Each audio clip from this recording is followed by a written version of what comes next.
السلام علیکم پیارے بچوں۔ آج کی کہانی ایک پیارے بچے نومی کی ہے جو اسکول کی چھٹیاں ختم ہونے کے بعد اسکول جانے کی تیاری کر رہا تھا۔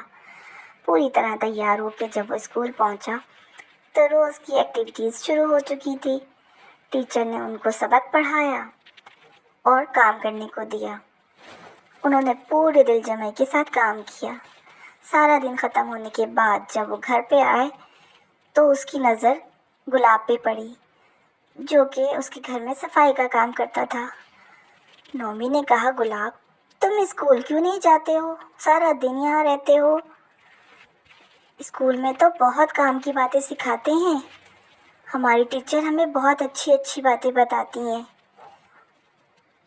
تمہیں پتہ ہے وہ ہمیں ریڈنگ کرنا بھی سکھاتی ہیں اور اب تو ہمیں پڑھنا بھی آتا ہے۔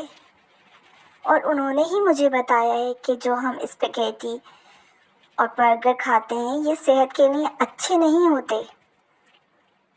اس کے بدلے ہمیں تازہ پھل اور ان کا رس پینا چاہیے۔ تازہ پھل ہماری صحت کو برقرار رکھتے ہیں اور ہمیں اتنی طاقت دیتے ہیں کہ ہم اپنا پورا دن پڑھتے ہوئے اور کھیلتے ہوئے آرام سے گزار سکتے ہیں۔ گلاب نے اس کی باتیں سن کر اداسی سے کہا،